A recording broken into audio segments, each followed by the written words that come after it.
Le deuxième chapitre de ce cours aborde le problème de système d'équations linéaires. Donc là, dans cette partie ou bien dans ce chapitre, on va voir comment résoudre un système ou un ensemble d'équations linéaires à 3, 4, à n variables. On va étudier deux types de méthodes, donc les méthodes exactes. Dans les méthodes exactes, on va voir l'approche élimination gaussienne et la décomposition LU. On va voir c'est quoi la différence, pourquoi on utilise deux méthodes. Et deuxième type, c'est le type de méthode approchée. Donc là, ce sont des méthodes itératives. On va faire des itérations. Plus qu'on fait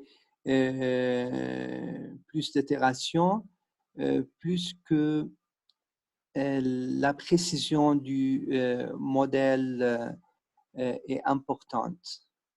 Et dans la méthode approchée ou bien dans le type de méthode approchée, on va avoir deux approches.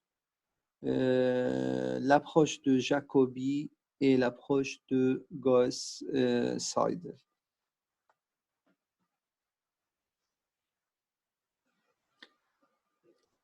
Dans la première méthode, ou dans le premier type, le type des méthodes exactes, on va voir la première approche, c'est l'approche d'élimination gaussienne. Donc, c'est une approche simple. On considère ici deux systèmes linéaires, par exemple A et B. Voilà, dans A, on a trois équations et chaque équation a trois inconnus. Alors que dans B, on a trois équations, mais dans la première, on a trois inconnus, deuxième, on a deux inconnus, et dans la troisième, on a une seule inconnue. Et là, le système B est facile à résoudre. Pourquoi? Parce que je peux calculer Z égale à 8 sur 10. Ensuite, je mets la valeur de Z ici, je calcule Y, donc c'est moins 21Y, moins 32 fois 0,8 égale à moins 60. Et là, je peux faire le calcul de Y. Pareil, une fois que j'ai Z et Y, je peux calculer la valeur de X qui est égale à 0,3. Donc maintenant, comment l'élimination gaussienne marche ou fonctionne? On peut voir que la matrice B peut être représentée comme une matrice triangulaire supérieure. Voilà, c'est-à-dire que les éléments en dessous de la diagonale sont 0. Voilà, donc on considère cette partie-là. Voilà, celle-ci, la diagonale. Et tous les éléments sous la diagonale sont 0. Donc, si on arrive à une matrice comme ça, donc, il est très facile de résoudre ou de calculer les inconnus. Donc, l'idée principale de l'élimination gaussienne est de transformer le système A en système B. Voilà, c'est celui-ci. Je dois faire quelques calculs pour arriver au deuxième système ou au système B. Donc, l'approche adoptée ici est de représenter A par une matrice. Donc là, je représente A par une matrice qui est 1, 2, 3, 6, 4, 8, 2, 16, 12, 3, 4 et 12. Donc, c'est une matrice ici à 3 lignes et 4 colonnes. Ensuite, convertir la matrice A en une matrice triangulaire supérieure. Donc, pour représenter ou pour convertir la matrice A en une matrice triangulaire supérieure, on va utiliser cet algorithme. Donc là, considérons la matrice M qui représente le système A. OK. Donc là, on a le système A qu'on a vu. On représente par une matrice que j'appelle ici M. N est le nombre d'équations ou variables. Donc là, N égale à 3. Et ce que je vais faire, en fait, l'idée, c'est quoi? C'est d'annuler. Donc là, considérons, on a 1, 2, 3, 6, jusqu'à 12, 3, 4 et 12. Donc là, il faut annuler. Au lieu de 4, je dois avoir 0. Au lieu de 12, 0. Au lieu de 3, c'est 0. Vous voyez? Donc là, j'obtiens quoi? Triangulaire supérieur. Donc, pour faire ça, ce que je vais faire une boucle for qui va de 1 jusqu'à n-1. Donc, vraiment, moi, j'ai besoin de faire quoi? J'ai besoin d'annuler quoi? J'ai besoin d'annuler toutes les lignes sous la première ligne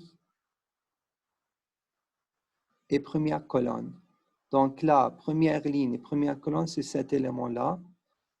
Donc, je vais éliminer quoi? Je vais éliminer ou je vais annuler toutes les valeurs ici ou toutes les valeurs dessous cet élément-là. Donc, pour k égale à 1, je vais éliminer tout ça. Ensuite, je passe à k égale à 2, cet élément-là. Je vais éliminer tous les éléments qui sont au-dessous. Donc là, pour k égale 1 jusqu'à n-1. OK? Donc ici, n égale à 3. Donc je fais quoi? Je fais d'abord annuler ça. Ensuite, annuler ça. Donc là, k égale à 1. Ensuite, k égale à 2. OK? Et j'annule tout ça. Ensuite, comment faire l'annulation? Donc pour annuler, je fais une deuxième boucle i qui marche de k plus 1 jusqu'à 1. Donc, ce qu'on fait ici, pour k égale à 1, je fais i égale à k plus 1 jusqu'à 1. Pour k égale à 2, je fais i égale à k plus 1 jusqu'à 1. Donc, seulement un seul élément ici.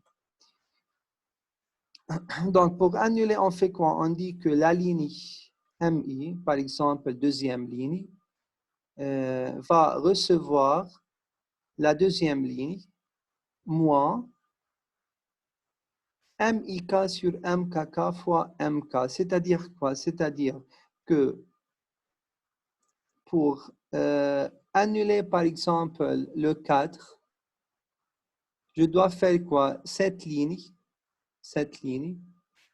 va devenir, ou c'est-à-dire ici M de 2, c'est cette ligne-là, est égale à M de 2 moins 4 fois la première ligne. D'accord? Donc, c'est 4 sur quoi? Sur 1. Donc, le coefficient de cet élément, c'est combien? C'est 1. Et donc, je fais quoi? Je fais 4, le coefficient de cet élément de cette ligne sur 1. OK? Donc, si, c'est cette formule, c'est MIK sur MKK. Si je ne peux pas faire la soustraction ou la modification ici, c'est parce que MKK est égal à 0. Donc, je ne peux pas diviser par 0. C'est pour cela que je fais la permutation. Donc, comment faire la permutation? Tout simplement, je cherche une ligne avec avec un coefficient sur la même colonne non nul. Un coefficient non nul sur la même colonne. Donc, la ligne la plus proche. OK? Donc, je vais faire un exemple, comme ça on comprend mieux. Donc, c'est le même exemple. Ici, j'ai la matrice M qui représente 3 équations linéaires. Donc là, on a dit que pour k va de 1 jusqu'à n-1. Donc là, k égale 1, 2. Pourquoi? Parce que premier élément, je vais annuler tous les éléments dessous. Deuxième élément, tous les éléments dessous. Et j'arrête. Je ne veux pas annuler parce qu'il n'y a rien ici. C'est pour cela que k va de 1 jusqu'à 2. Pour k égale à 1, donc là, k égale à 1, je dois annuler quel élément? celui-ci et celui-ci. Donc, I va de quoi? De K plus 1, c'est 2, jusqu'à N égale à 3. Et donc, je dois annuler M de quoi? M de 2, 1 et M de 3, 1. Donc, comment annuler? On va utiliser cette formule. Donc là, c'est I égale à combien? I égale à 2. I égale à 2. Donc, M de 2 est égal à M de 2. M de 2 est égal à M de 2 moins, donc c'est ici, c'est quoi? C'est MIK. MIK, c'est quoi? C'est M de 1, ok, et 4, sur M de KK, c'est-à-dire M de 1 qui est 1. Ok, fois MK. MK, c'est cette ligne.